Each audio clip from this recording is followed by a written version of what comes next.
The universal struggle with worthiness is one of the most profound challenges we face as human beings. It doesn't discriminate by gender, age, race, or circumstance. Beneath all the masks we wear, whether of confidence, strength, or perfection, there is often a quiet, persistent voice asking, "Am I enough?" This question can shape how we see ourselves, how we interact with others, and how we navigate the world. Yet its origins are deeply personal, shaped by our stories, our experiences, and the expectations placed upon us by society. From an early age, many of us are conditioned to believe that worthiness is something we must earn. It becomes tied to performance, productivity, or how well we meet the standards set by our families, communities, or cultures. A child learns that their value comes from being a good student, a well-behaved kid, or an obedient son or daughter.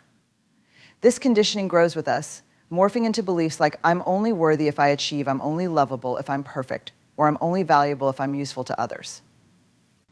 These narratives take root so deeply that they often go unquestioned, creating a lens through which we view ourselves in the world. This struggle with worthiness is compounded by the fact that it is often invisible. We don't walk into a room announcing, "I'm afraid I'm not enough." Instead, we hide our self-doubt behind perfectionism, overwork, people-pleasing, or even withdrawal. For some, the question of worthiness manifests as a relentless drive to prove their value through success, always striving for the next accomplishment or recognition. For others, it becomes a reason to hold back, to shrink, or to avoid opportunities altogether for fear of failure or rejection. And yet, this struggle is not a solitary one. It is a shared human experience, even though it often feels isolating. We see it in the man who works tirelessly to provide for his family, not because he wants to, but because he feels his worth is tied to his ability to be a provider. We see it in the woman who sacrifices her own needs time and time again, believing her value comes from how well she cares for everyone else. Both are grappling with the same fundamental fear that without these roles, these achievements, or these sacrifices, they might not be enough. What makes this struggle so universal is that it is rooted in our vulnerability as human beings. To question our worthiness is to confront the possibility that we are not lovable, not valued, not seen. This fear is at the core of our existence because we are wired for connection. The idea of being unworthy threatens the very connections we seek. It's no wonder, then, that we go to great lengths to hide our fears, often from ourselves. The tragedy of this struggle is that it perpetuates itself. When we don't feel worthy, we engage in behaviors that further distance us from our true selves and from others. We might overcompensate by trying to be perfect, which is an exhausting and unattainable goal. Or we might become defensive, shutting down opportunities for genuine connection because we're afraid of being judged. Either way, the cycle reinforces the belief that we're not enough, trapping us in a loop of shame and self-doubt. But here's the truth: worthiness is not something that can be earned.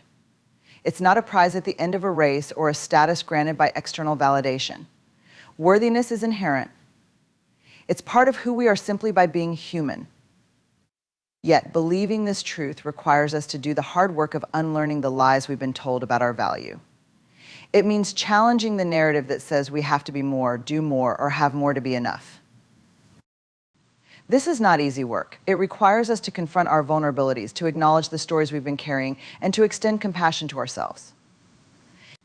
It means understanding that our worthiness isn't diminished by our imperfections or failures. It's actually strengthened by our willingness to embrace them. True worthiness doesn't come from meeting some external standard. It comes from knowing that we are worthy, not in spite of our flaws, but because of them. The struggle with worthiness is universal, but it's also deeply personal. Each of us has our own journey to undertake, our own beliefs to untangle, and our own wounds to heal. And while the struggle may feel isolating, it's important to remember that we are not alone. Every person you meet is likely carrying their own version of this question. Am I enough? Recognizing the shared humanity can be a powerful step toward not only claiming our own worthiness, but also creating space for others to do the same. When we choose to believe in our worth, we invite others to believe in theirs. And in doing so, we begin to break the cycle, one brave and compassionate step at a time. Cultural expectations play a profound role in shaping how we perceive ourselves and our worthiness. From the moment we are born, we are steeped in a world that assigns us roles, standards, and ideals based on who we are perceived to be. These expectations are often subtle, deeply ingrained, and passed down through generations, making them feel like universal truths rather than social constructs. They dictate not only how we are supposed to behave, but also how we measure our value.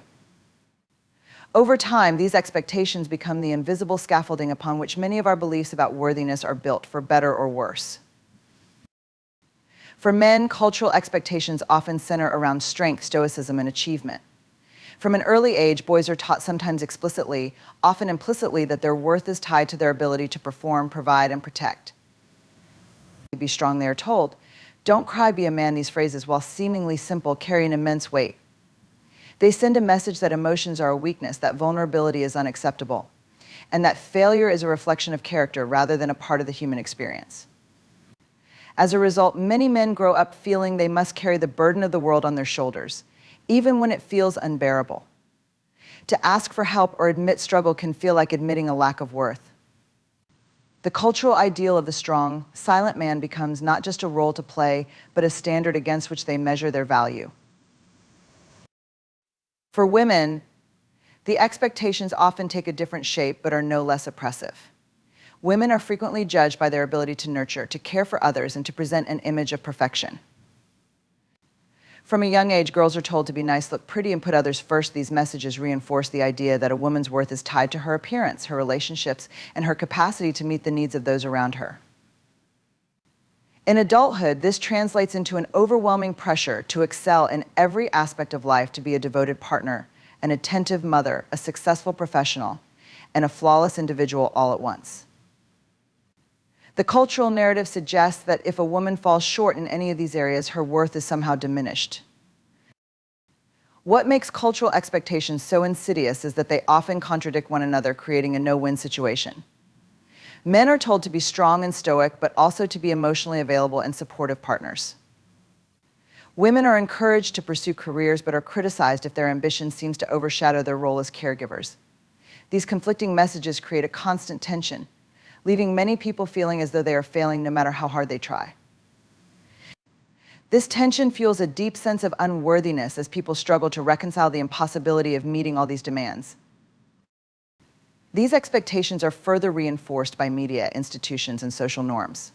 Popular culture often glorifies a narrow and unattainable vision of success, beauty, and masculinity or femininity. Advertising, for example, bombards us with images of the ideal. Man or woman, perpetuating the belief that worthiness is something external that can be achieved through the right job, the right body, or the right lifestyle. Social media amplifies this effect, creating a curated world where everyone seems to have it all together. The result is a culture of comparison where people measure their worth against the highlight reels of others and often come up short. At the same time, cultural expectations don't exist in a vacuum. They intersect with other factors like race, class, religion, and sexuality, creating additional layers of pressure and complexity. For example, a man of color may feel the added burden of overcoming stereotypes while also meeting the cultural ideals of masculinity. A woman from a marginalized community may face systemic barriers that make it even harder to live up to societal standards of success and worth. These intersections highlight how cultural expectations are not just individual challenges, but also systemic issues that affect entire groups of people. Breaking free from these expectations requires a deliberate and courageous effort. It means questioning the narratives we've been taught and recognizing that many of them are neither fair nor reflective of our true worth. It also means embracing the idea that worthiness is not contingent on meeting external standards. Men are not less worthy because they struggle or show emotion. Women are not less worthy because they prioritize their own needs or reject traditional roles. Worthiness is inherent. It exists independently of cultural ideals or societal judgments. Changing the way we relate to cultural expectations also involves creating spaces where people feel safe to challenge these norms. This might look like encouraging men to speak openly about their emotions or validating women who choose paths that defy traditional roles. It means fostering empathy and understanding, recognizing that everyone is carrying the weight of these expectations in some way. By doing so, we not only free ourselves from the constraints of cultural judgment, but also help to dismantle the systems that perpetuate them. Ultimately, cultural expectations are powerful, but they are not immutable. They are constructs that can be questioned, reshaped, and replaced with narratives that honor the dignity and worth of all people. By stepping out of the shadows of these expectations, we create a world where worthiness is not something to be earned, but something to be recognized and celebrated in every individual. This shift doesn't happen overnight, But it begins with the brave choice to see beyond the roles we've been assigned and to embrace the truth of our own enoughness. The shame cycle is a powerful and often invisible force that keeps us trapped in feelings of unworthiness and self-doubt. Shame is the intensely painful emotion that tells us we are flawed, unlovable, or unworthy of connection. It whispers lies that suggest our mistakes, failures, or even our very identity make us less than enough. What makes shame so destructive is its self-perpetuating nature. It feeds on secrecy, judgment, and isolation, creating a cycle that can be incredibly difficult to break. Once we are caught in this cycle, it shapes our beliefs, our behaviors, and our relationships, often without us even realizing it. Shame begins with a trigger, an experience that causes us to feel exposed or judged. This might be a mistake we've made, a rejection we faced, or a comparison to someone we believe is better, smarter, or more successful. The trigger might be small, a critical comment, a moment of embarrassment, or it might be something significant like a betrayal or a personal failure. Regardless of its source, shame convinces us that this moment is not just about what we've done, but about who we are. It turns the focus inward, transforming an external event into an internal story. I am bad, I am not enough, I am unworthy. Once shame takes hold, it activates the cycle by creating an overwhelming desire to hide. The fear of being exposed or rejected for our perceived flaws leads us to put up walls, withdraw from others, or pretend to be something we're not. Hiding can take many forms: lying about our struggles, avoiding difficult conversations, or presenting a polished, perfect version of ourselves to the world. On the surface, these behaviors might seem protective, a way to shield ourselves from further judgment. But in reality, they reinforce the shame. When we hide, we deny ourselves the opportunity for genuine connection and understanding. Instead, we remain alone with our pain, convinced that if people truly knew us, they wouldn't accept us. This isolation deepens the shame, creating a cycle that can feel impossible to escape. The more we hide, the more we reinforce the belief that our true selves are unacceptable. The more unacceptable we feel, the more we hide. And so the cycle continues, feeding on itself and growing stronger with each turn. Over time, the shame cycle can become so ingrained that it shapes our identity. We start to believe that shame is not just something we feel, but something we are. It becomes a lens through which we view ourselves in the world, distorting our sense of worth and keeping us stuck in patterns of fear and self-protection. Another devastating aspect of the shame cycle is how it impacts our relationships. Shame thrives in silence, and when we are caught in its grip, we often struggle to let others see our vulnerabilities. This creates a barrier to authentic connection, as we present only the parts of ourselves that we believe are acceptable or lovable. In doing so, we rob ourselves of the opportunity to be truly seen and understood. At the same time, shame can lead us to judge others harshly, projecting our fears and insecurities onto them in an attempt to deflect attention from our own perceived flaws. This judgment further isolates us as it creates a dynamic of competition or defensiveness rather than compassion and empathy. Breaking the shame cycle is one of the most challenging but liberating journeys we can undertake. It begins with recognizing shame for what it is, a deeply human experience that we all share. Shame tells us we are alone in our struggles, but the truth is that everyone faces it in some form. The power of shame lies in its secrecy, and by naming it, we start to diminish its hold on us. Speaking shame out loud, whether to a trusted friend, a therapist, or even ourselves, takes immense courage, but it is the first step toward breaking the cycle. Empathy is the antidote to shame. When we share our shame with someone who responds with compassion and understanding, the cycle begins to unravel. Empathy tells us that we are not alone, that our struggles do not define us, and that we are worthy of love and connection, despite our imperfections. This is why choosing to be vulnerable is so transformative. Vulnerability breaks the cycle of hiding and creates space for empathy to enter. It allows us to replace shame's harsh judgment with a more compassionate narrative, one that acknowledges our humanity and embraces our worth. The shame cycle also loses its power when we challenge the stories it tells us. Shame thrives on false narratives. I'm a failure, I'm unlovable, I'm not enough, but these are not truths. They're interpretations we've internalized from our experiences, and they can be rewritten.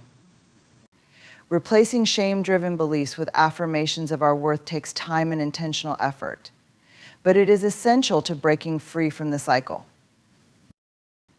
Ultimately, escaping the shame cycle is not about eliminating shame altogether. It is an inevitable part of being human. Rather, it's about learning to recognize shame when it arises and choosing not to let it control us. It's about cultivating self-compassion, seeking connection, and embracing vulnerability as a strength rather than a weakness. When we do this, we create a life not driven by fear and self-protection, but by courage and authenticity. The shame cycle may be powerful, but it is not unbreakable. With awareness, empathy, and a commitment to growth, we can step out of its grip and into a life of deeper connection and self-acceptance. Empathy is one of the most transformative forces in human relationships. It is the bridge that connects us, allowing us to see and feel the world through another person's eyes. At its core, empathy is the ability to understand and share the feelings of someone else. It is not about offering solutions, fixing problems, or even fully grasping the exact details of another's experience. It is about being present, offering understanding, and holding space for someone else's emotions. In a world often dominated by judgment, comparison, and isolation, empathy has the power to dismantle walls, dissolve shame, and foster a sense of belonging and worthiness. The role of empathy is particularly profound because it speaks directly to our need for connection. Human beings are wired to seek relationships where they feel seen, heard, and understood. When someone extends empathy, it sends a powerful message: you are not alone. Your feelings matter. This message can be life-changing, especially for those caught in cycles of shame or self-doubt. Shame, in particular, thrives in silence and secrecy. It tells us that if others knew our true selves, they would reject us. Empathy, however, challenges this narrative. It creates a safe space where we can reveal our vulnerabilities without fear of judgment, allowing us to experience connection instead of isolation. Empathy requires us to step outside of our own perspective and enter into someone else's world. This is not always easy. It involves setting aside our own assumptions, biases, and need to be right in order to truly understand another person's experience. It is a choice to prioritize connection over judgment, curiosity over certainty, and presence over fixing. Empathy does not mean agreeing with someone or condoning their actions. Rather, it is about acknowledging their emotions and validating their humanity. It is saying, I see you and I'm here with you even when their experience is different from our own. What makes empathy so powerful is its ability to disarm the defenses that people build to protect themselves. When someone feels heard and understood, their guard begins to drop. Empathy doesn't demand solutions or answers, it simply invites connection. This is why empathy is so effective in moments of conflict, grief, or vulnerability. It doesn't erase the pain or difficulty of the situation, but it offers something just as meaningful: a sense of togetherness. Knowing that someone else is willing to sit with us in our discomfort can be more healing than any advice or action they might offer. Empathy is also an antidote to judgment and comparison. In our culture, it is easy to fall into the trap of comparing ourselves to others, whether through social media, societal standards, or our own internal narratives. These comparisons often lead to feelings of inadequacy or superiority, both of which create disconnection. Empathy shifts our focus away from comparison and toward compassion. Instead of measuring someone else's experience against our own, empathy invites us to honor their unique journey. It reminds us that everyone is carrying their own burdens, even if those burdens are not immediately visible. Practicing empathy also helps us to better understand ourselves. When we extend empathy to others, we often find it easier to cultivate self-compassion. The act of validating someone else's emotions can mirror back to us the importance of validating our own. It reminds us that struggles, imperfections, and vulnerabilities are not signs of failure, but evidence of our shared humanity. This reciprocal nature of empathy strengthens both our relationships with others and our relationship with ourselves. However, empathy is not always comfortable. It requires vulnerability, as we must be willing to sit with another person's pain without turning away. It also demands emotional labor, as we put effort into truly understanding and connecting with someone else. But the discomfort of empathy is part of its transformative power. It asks us to embrace the messiness of human emotions and relationships rather than seeking to control or avoid them. This willingness to engage fully with others is what allows empathy to foster deeper, more authentic connections. Empathy's role extends beyond individual relationships. It is also essential for building inclusive and compassionate communities. In a divided world, empathy can be a unifying force. It challenges us to see beyond labels, stereotypes, and differences, reminding us of our shared humanity. Whether in families, workplaces, or broader societal contexts, empathy encourages collaboration, mutual respect, and understanding. It is a reminder that despite our differences, we all long to feel valued and connected. But empathy is not just a passive act of feeling, it is also a call to action. When we truly empathize with someone, it often inspires us to support them in meaningful ways. This might mean offering a listening ear, standing up against injustice, or simply being present in their moment of need. Empathy fuels compassion, which in turn motivates us to create a world where everyone feels seen and valued. Ultimately, the role of empathy is to remind us of our humanity. It teaches us that connection, not perfection, is what truly matters. Through empathy, we create spaces where people feel safe to be themselves, flaws and all. It allows us to navigate the complexities of relationships with grace, patience, and understanding. In extending empathy to others, we give them the gift of being seen. And in doing so, we also give ourselves the gift of connection and reminder that we are all in this together and none of us are truly alone. Perfectionism is a trap that promises success, approval, and acceptance, yet delivers anxiety, dissatisfaction, and isolation. It is a belief system that insists that anything less than perfect is unacceptable. Perfectionism convinces us that in order to be worthy, we must present an ideal version of ourselves, one that meets the often unattainable standards of flawlessness in every area of life. It creates an illusion of control, suggesting that if we can just get everything right, we will be free from criticism, rejection, or failure. But this trap is one of the most insidious forms of self-sabotage because it hides beneath the surface of ambition and diligence, masking itself as a desire for excellence. The perfectionist mindset begins with the idea that our value is conditional upon our performance. This mindset can take root early in life when we are praised for achievements or reprimanded for mistakes. Slowly, we internalize the belief that our worth is tied to how we perform in school, at work, or in our relationships. We begin to measure ourselves not by who we are, but by what we do. The result is a constant striving for an unattainable standard, a standard that leaves no room for failure, growth, or imperfection. One of the most dangerous aspects of perfectionism is that it fosters a false sense of security. We believe that if we can just perfect every detail of our lives, we will avoid failure or rejection. But this belief is built on a foundation of fear. The constant pressure to be perfect creates an environment of anxiety, where we are always anticipating the next mistake or misstep. We become hypervigilant, constantly checking and rechecking ourselves, our work, and our actions to ensure that we meet the standards we've set for ourselves. The fear of failure becomes so intense that it can paralyze us, preventing us from taking risks or trying new things. In the end, the pursuit of perfection limits our potential, because we become more focused on avoiding mistakes than on learning, growing, and exploring. Perfectionism also has a profound effect on our relationships. When we set impossibly high standards for ourselves, we often extend those same standards to others. We may expect our partners, friends, and family to meet these standards as well, creating an environment where flaws and imperfections are intolerable. This can lead to frustration, disappointment, and disconnection as we hold others to an unrealistic standard of behavior, often without realizing it. Our relationships become transactional, based on performance rather than mutual understanding or acceptance. Instead of embracing the messy, imperfect nature of human connection, we try to mold relationships into a picture of perfection that can never exist. At its core, perfectionism is rooted in shame.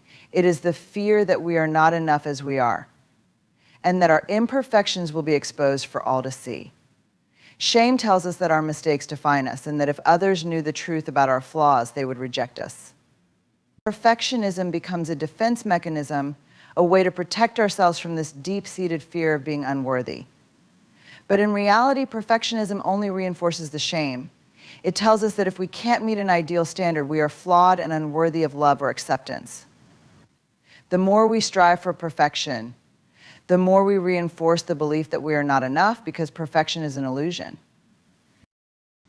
This trap of perfectionism also feeds into a cycle of chronic dissatisfaction. No matter how much we achieve, it is never enough. The goalposts are always moving, and the success that once felt fulfilling quickly loses its shine. We might receive a promotion at work, complete a project, or achieve a personal milestone, but instead of feeling proud or content, we feel a sense of emptiness, as if the accomplishment doesn't count unless it is followed by something even better. Perfectionism erases the possibility of being satisfied with good enough. It dismisses the value of effort, progress, and learning, focusing instead on the unreachable goal of flawlessness.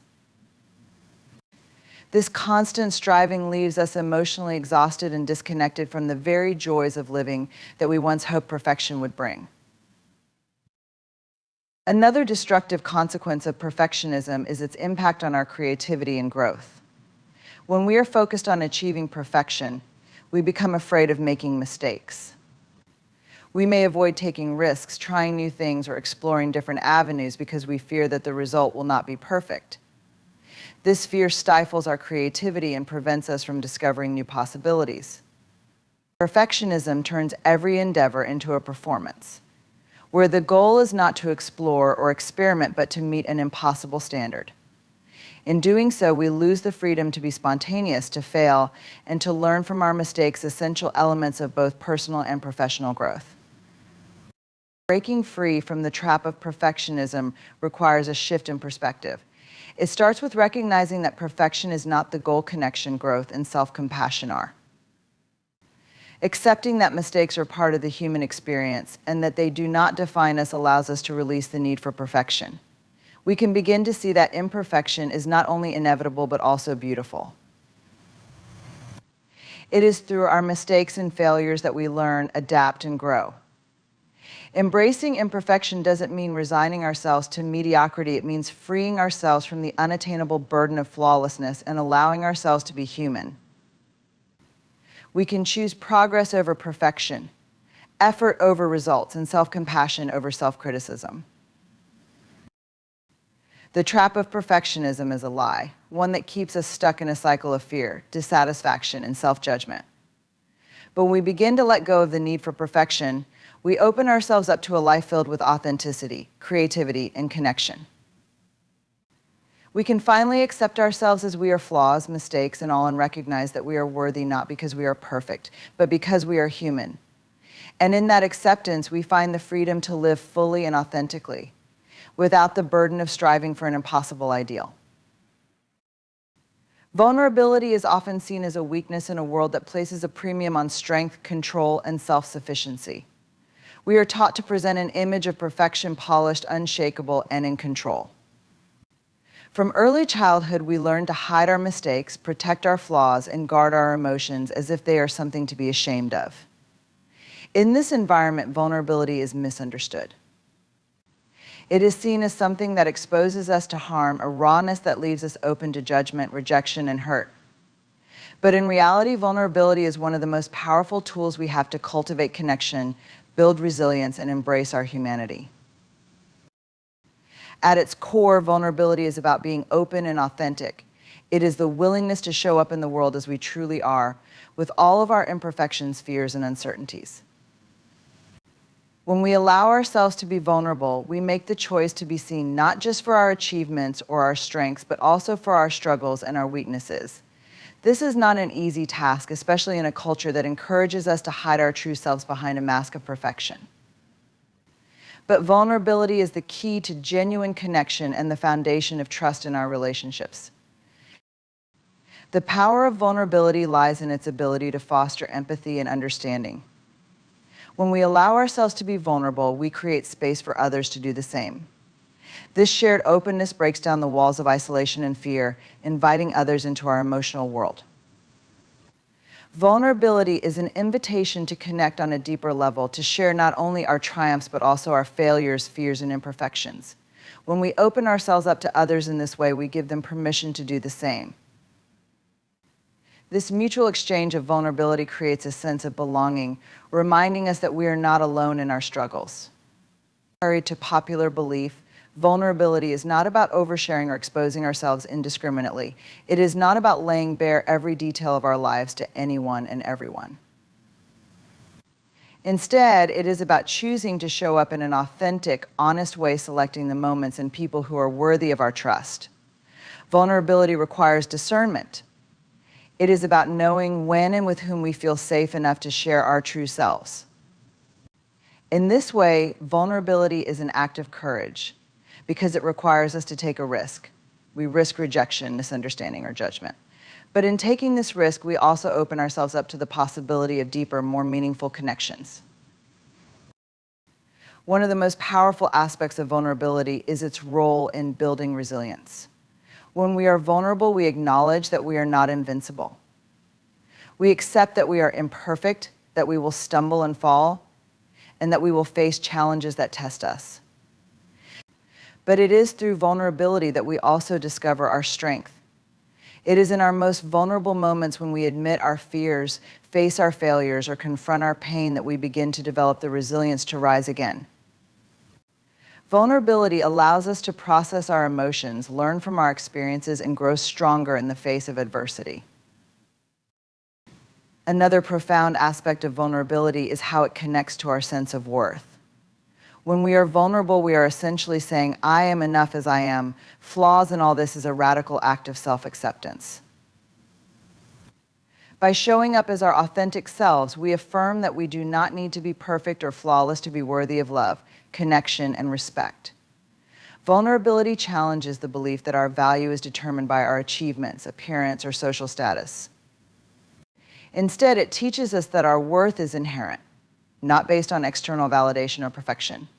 When we embrace vulnerability, we give ourselves permission to be human, to be imperfect, and to be enough exactly as we are.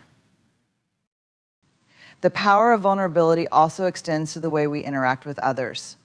When we allow ourselves to be vulnerable, we create an environment where others feel safe to be vulnerable as well. This mutual openness builds trust and deepens our relationships. Vulnerability fosters empathy, as it allows us to understand and relate to the experiences of others on a much deeper level. It encourages us to listen with compassion, to offer support without judgment, and to embrace the messiness of human experience. When we choose to be vulnerable, we break the cycle of perfectionism and self-protection that isolates us from others and from ourselves. But vulnerability is not without its challenges. It can be difficult to let down our guard, especially when we have been hurt or rejected in the past. The fear of being judged, criticized, or dismissed can hold us back from fully embracing vulnerability. We may worry that exposing our true selves will lead to abandonment or failure. Yet it is precisely through vulnerability that we find our true strength. We discover that our worth is not determined by our ability to be perfect or invulnerable, but by our willingness to show up as we are, with all of our flaws, fears, and imperfections. In many ways, vulnerability is the antidote to the pervasive culture of shame and isolation that so many of us experience. Shame tells us that we are not enough, that we must hide our flaws and weaknesses in order to be worthy of love and connection. Vulnerability, on the other hand, tells us that our flaws and weaknesses are part of what makes us human, and that by embracing them, we allow ourselves to be truly seen and accepted. It is through vulnerability that we learn to love ourselves, not despite our imperfections, but because of them. In this way, vulnerability becomes a path to self-compassion, connection, and healing. Ultimately, the power of vulnerability lies in its ability to transform our relationships with others and with ourselves. It challenges us to let go of the need for perfection and to embrace the beauty of imperfection. It teaches us that we are enough, just as we are, and that true strength comes not from avoiding vulnerability, but from embracing it. By allowing ourselves to be vulnerable, we unlock the door to deeper connection, greater resilience, and a more authentic and fulfilling life. The intersection of gender and worth is a complex, multifaceted issue that touches upon deeply ingrained societal beliefs, individual identities, and power dynamics. From the moment we are born, gender influences how we are perceived, valued, and treated in the world. The expectations placed on men and women vary drastically, shaping their experiences of self-worth and how they engage with others. These expectations, often rooted in historical and cultural norms, have profound implications for our sense of value, how we define success, and how we see ourselves within society. Gender, in this sense, is not just a matter of biology or identity. It's a framework for determining who is worthy, who gets to take up space, and who has access to opportunities, rights, and respect. For women, the intersection of gender and worth is often a battle against centuries of societal conditioning that has told them they are of lesser value. From the workplace to the home, women have been taught to silence their voices, to put others before themselves, and to measure their worth based on their relationships to others, whether as daughters, wives, mothers, or caretakers. These roles, while valuable in their own right, are frequently devalued in a society that emphasizes individual success and professional achievement. Women are often asked to navigate the world with the weight of expectations that they be nurturing, selfless, and perpetually available to care for others, while their own needs and desires are relegated to the background. This can create a sense of worthiness that is contingent upon their ability to fulfill these roles to perfection, often at the expense of their own well-being, dreams, and self-fulfillment. On the other hand, men are frequently expected to embody strength, independence, and emotional stoicism. The idea that men must not show vulnerability, that they must always be strong and in control, leads many to internalize the belief that their worth is tied to their ability to provide, protect, and succeed in a highly competitive world. Men are often told to man up or tough it out messages that push them away from expressing their emotions or acknowledging their vulnerabilities. These societal pressures can create an internalized sense of worth based on external measures of success, whether that's financial stability, career achievement, or societal status, leaving little room for the complexities of human emotion, weakness, or failure. In a world where emotions are often seen as a sign of weakness, many men struggle to reconcile their emotional selves with the external expectations of strength, leaving them to suffer in silence and to question their own worth. The intersection of gender and worth also reflects broader societal inequalities. In many parts of the world, women are still denied basic rights, access to education, and opportunities for economic independence. These disparities are not only driven by laws or policies, but are ingrained in the cultural attitudes and biases that continue to shape how worth is ascribed to different genders. Women of color, in particular, face compounded challenges as they navigate not only the expectations tied to their gender, but also the prejudices associated with race and ethnicity. Their worth is often measured not by their abilities or achievements, but by stereotypes and biases that limit their opportunities and deny them equal access to the same privileges afforded to their white counterparts. This intersection of gender, race, and worth creates a layered system of oppression that diminishes the self-worth of those at the margins, making it even more difficult for them to see their value outside of the narrow, limiting roles society has set for them. For men, this dynamic is not without its own challenges. Men of color also face the intersection of race and gender, and the unique combination of biases they encounter often leads to a devaluation of their worth in society. In many cultures, Black men, for instance, are disproportionately subject to criminalization, stereotyping, and systemic oppression, which leads to an even greater struggle in defining their worth in a way that is not dictated by these societal narratives.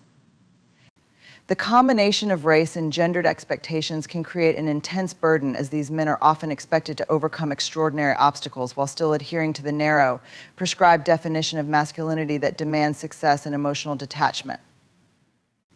The intersection of gender and worth for men of color, therefore, often results in a tension between societal expectations and the realities of their lived experiences, leaving them to constantly prove their value in a world that frequently dismisses them. This dynamic also plays out in the workplace, where the intersection of gender and worth becomes painfully visible. For women, particularly women of color, achieving professional success is often linked to an even more demanding set of expectations. Women are expected to excel at their careers while simultaneously fulfilling traditional roles at home. When women do not adhere to these roles, they are often seen as inadequate or unworthy of the same opportunities given to their male counterparts. On the other hand, men, especially in leadership positions, are often praised for their decisiveness, assertiveness, and career ambition, while these same traits in women may be viewed as aggressive or unfeminine. This gendered double standard creates an environment where women feel pressure to perform at an even higher level to be seen as equally capable or worthy. The pressure to conform to these gendered standards is so pervasive that it becomes internalized, shaping the ways we think about ourselves and others. For both men and women, the belief that worth is contingent upon external validation, be it through career success, beauty, or social status, can lead to chronic feelings of inadequacy. The focus on measuring worth by external standards rather than by intrinsic value can foster a deep sense of insecurity, as we constantly measure ourselves against unattainable ideals. When we fail to meet these expectations, we may feel as though we have failed ourselves, our families, or society as a whole. This is particularly true when these standards are enforced by cultural, familial, or peer pressures that tell us how we should be, what we should look like, and what we should achieve.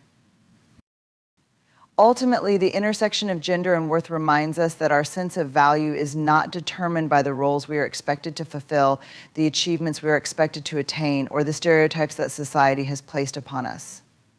True worth is inherent, not based on meeting external expectations or conforming to gendered norms. It is crucial that we begin to redefine worth by moving away from narrow, limiting ideas and embrace a more inclusive, compassionate understanding of what it means to be human. When we allow ourselves and others to exist beyond these societal constructs, we open the door to a world where gender no longer defines our value and where all people, regardless of gender, race, or identity, can find worth simply in their humanity. Rewriting the narrative is a transformative act that challenges the stories we tell ourselves and the world about who we are, what we are capable of, and what we deserve. It is the deliberate process of questioning the societal, cultural, and personal narratives that have shaped our understanding of our worth, our identity, and our place in the world. For many, these stories have been crafted by external forces, family expectations, cultural norms, historical events, and societal structures that often do not reflect our authentic selves or aspirations. Rewriting the narrative is not simply about changing words or shifting perspectives, it's about reclaiming ownership over our stories and redefining our lives on our own terms. The narratives we internalize, whether consciously or subconsciously, can either empower or limit us. From a young age, we are taught what is acceptable, what is normal, and what we should aspire to be. These teachings often come from family members, teachers, peers, and media, all of which are influenced by broader cultural and societal beliefs. For instance, many women are taught to be caretakers and nurturers, and their worth is often linked to how well they perform these roles. Men, on the other hand, are often socialized to be strong, stoic, and driven by external measures of success. These narratives can limit the full range of human expression and potential, causing us to suppress aspects of ourselves that don't fit into predefined categories of success, happiness, or belonging. For those who have been marginalized or oppressed, the existing narratives are even more limiting. People of color, LGBTQ individuals, people with disabilities, and other minority groups often face a dominant cultural narrative that erases their experiences, devalues their identities, or imposes limiting stereotypes upon them. These individuals are forced to navigate a world that doesn't reflect their lived realities and must constantly challenge the dominant narrative that seeks to define their worth or limit their opportunities. Rewriting the narrative for these individuals becomes a form of resistance, a way to create space for their experiences and identities to be seen, valued, and honored.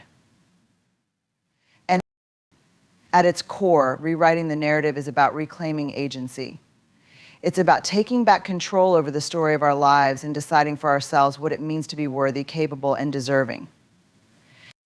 This can be an incredibly empowering process, as it encourages us to break free from societal constraints and to embrace our true selves without the fear of judgment or rejection. Rewriting the narrative allows us to identify the stories that no longer serve us, those rooted in shame, fear, or limitation, and to replace them with narratives that affirm our value, our potential, and our right to exist fully and authentically in the world. But rewriting the narrative is not easy. It requires courage and vulnerability.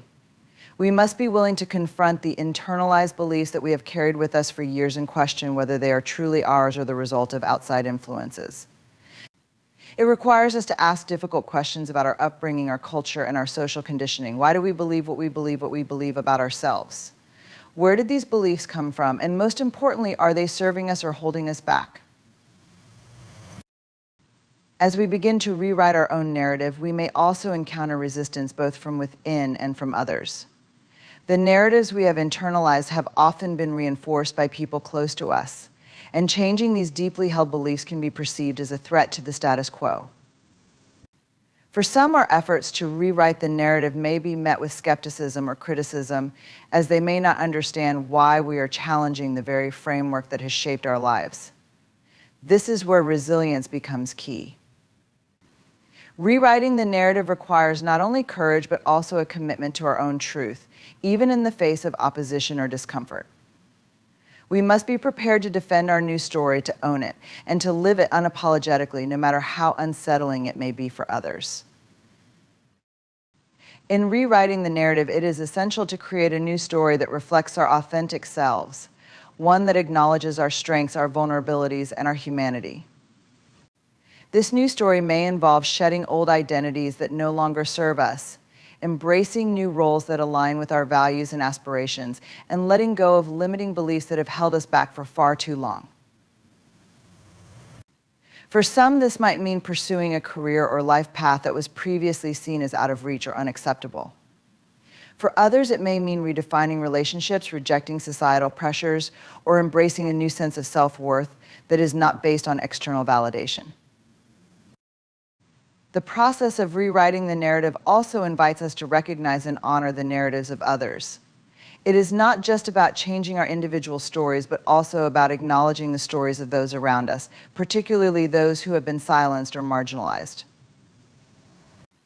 In rewriting the narrative, we create space for the stories of others to be heard, seen, and respected.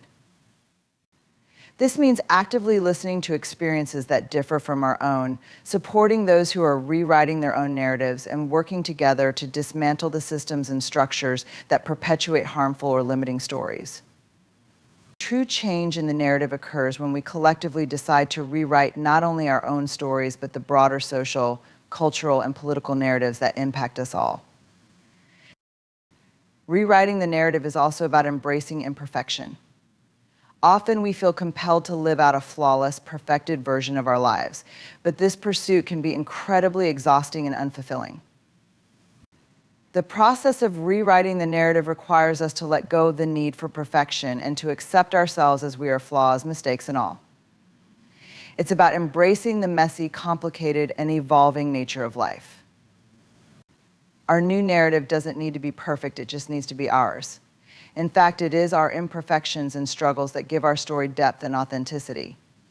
When we accept our imperfections, we allow ourselves the freedom to be fully human, to make mistakes, to learn, and to grow. Ultimately, rewriting the narrative is a powerful act of liberation. It frees us from the constraints of outdated or harmful stories, offering us the opportunity to redefine our lives in ways that are aligned with our true values and aspirations.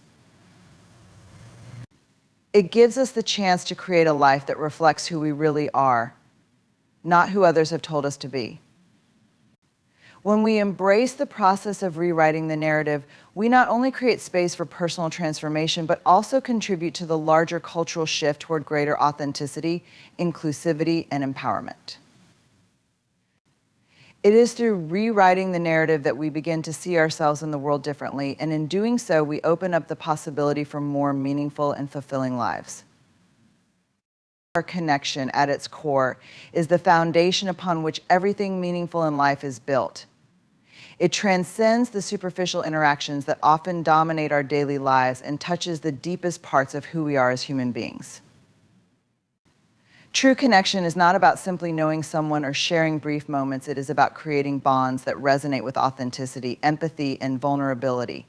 It is the space where our stories, experiences, and emotions come together to form something greater than the sum of its parts. Connection allows us to see each other not as isolated individuals, but as intricate parts of a collective human experience, bound together by shared struggles, joys, and dreams.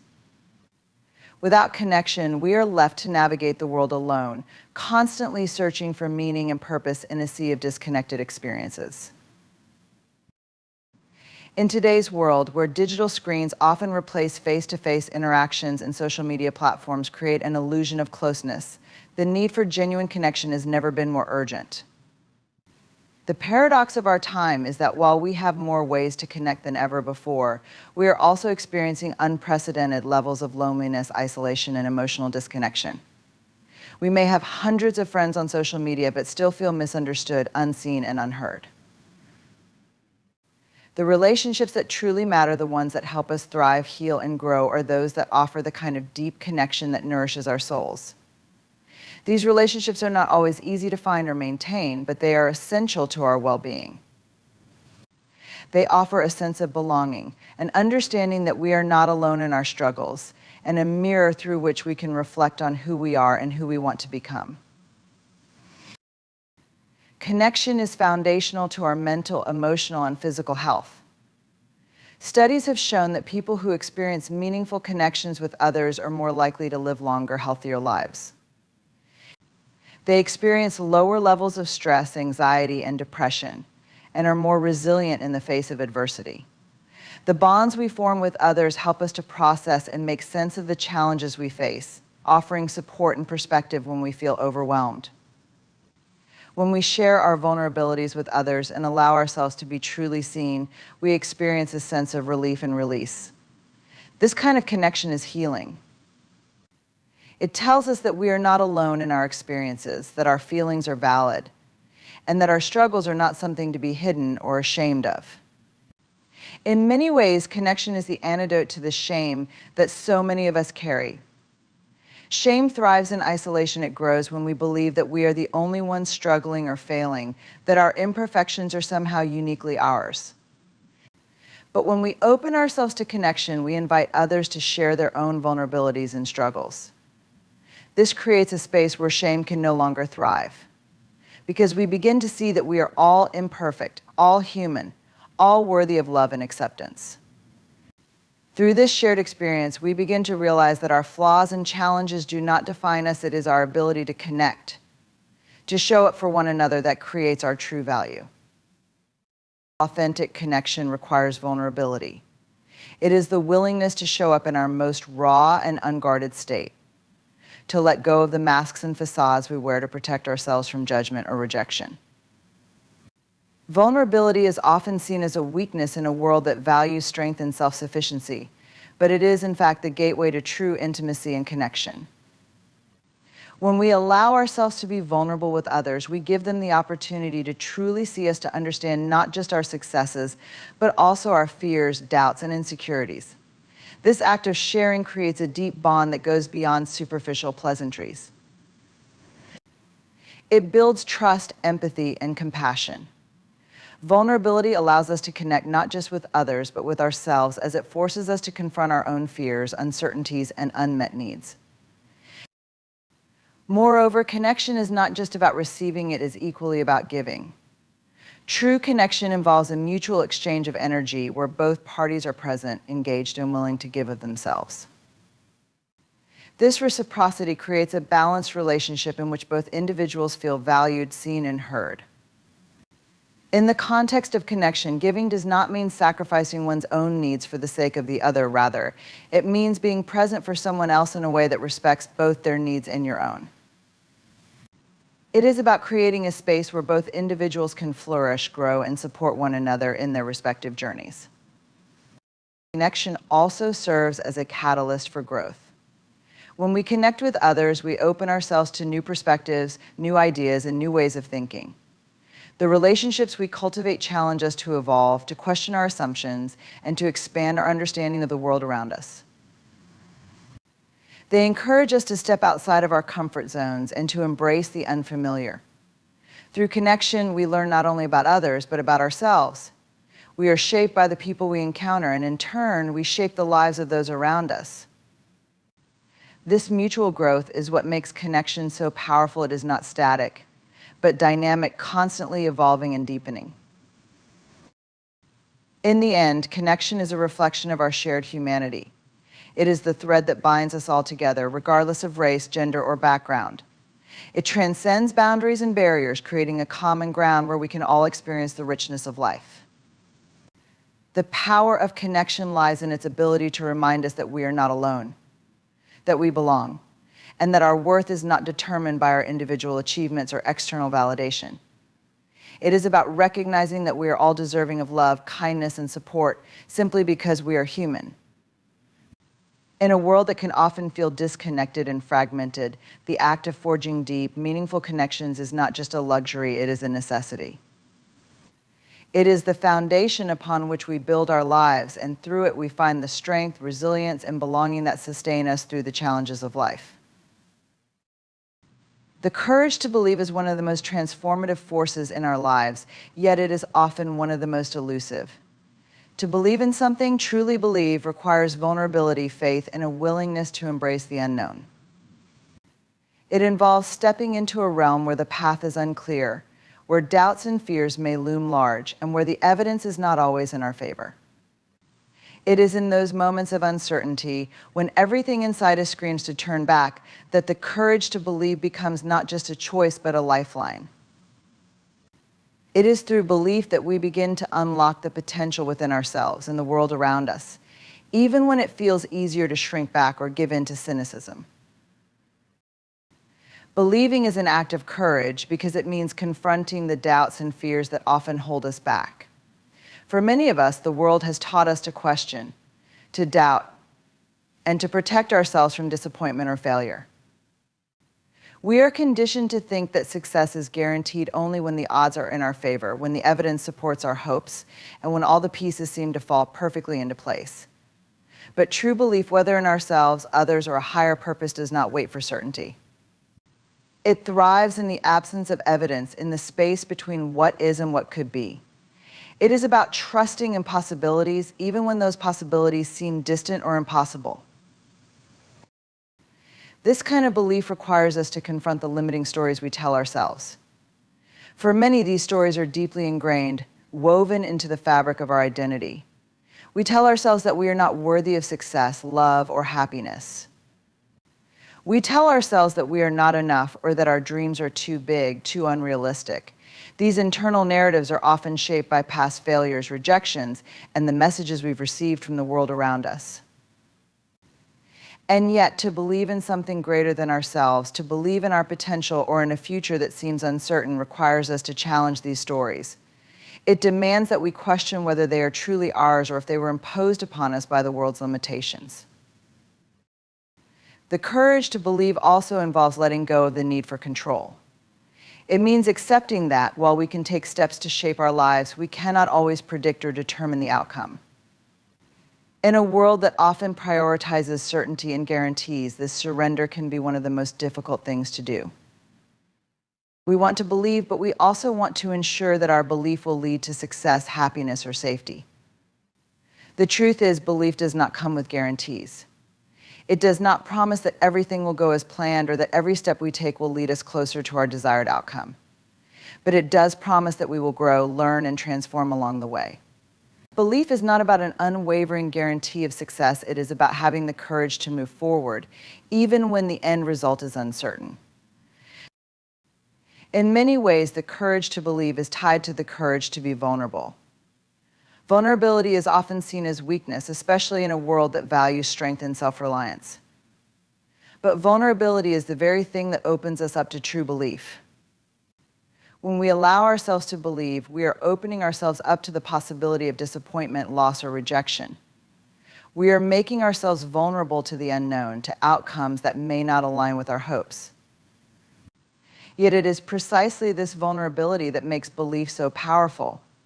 When we allow ourselves to be vulnerable, we also allow ourselves to grow, to experience joy, and to open ourselves up to the deeper truths of life. It is through vulnerability that we find the strength to believe in something greater than ourselves. To believe in ourselves is perhaps one of the most challenging acts of courage.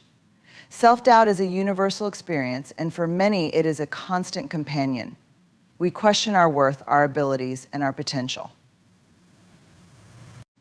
We measure ourselves against the expectations of others in the world, often falling short of the impossible standards we set. Believing in ourselves means rejecting those doubts and embracing the truth that we are worthy, capable, and deserving of the life we want to create. It is about trusting that we have the strength to overcome obstacles, the resilience to keep going even in the face of adversity, and the wisdom to learn from our mistakes. It is not about perfection, it is about embracing who we are, flaws and all, and trusting that we have the power to grow and evolve. The courage to believe extends beyond ourselves. It is also about believing in others. It is about trusting in the potential and goodness of the people around us, even when they may not see it themselves. It is about extending grace, offering encouragement, and choosing to believe in the possibility of transformation. Believing in others is not always easy, especially when they may have hurt us or disappointed us in the past. But it is through this belief that we create space for healing, growth, and connection. When we believe in others, we show them that they are worthy of love, support, and redemption. This belief can be a powerful catalyst for change, both for the individuals involved and for the larger communities we are part of. Believing also requires a sense of purpose. It is easier to believe in something when we have a clear vision of what we want to create or accomplish. But sometimes the courage to believe comes even when the purpose is not immediately clear. It comes when we feel called to something greater than ourselves, when we know deep in our hearts that we are meant to contribute, to serve, or to create, even though we may not know exactly how. Our belief in a purpose larger than ourselves gives us the strength to push forward in the face of challenges, to continue when the road is unclear, and to trust that the work we are doing matters, even when the results are not immediately apparent. In the end, the courage to believe is not about certainty. It is about trusting in the process of life, in ourselves, and in the potential for growth and transformation. It is about moving forward in the face of doubt, embracing vulnerability, and allowing ourselves to be open to what is possible, even when we cannot yet see the full picture. Belief is a courageous act because it requires us to take risks, to confront our fears, and to open ourselves to the unknown. And it is through this act of courage that we unlock the true power of our lives, discovering the strength, resilience, and potential that lies within us.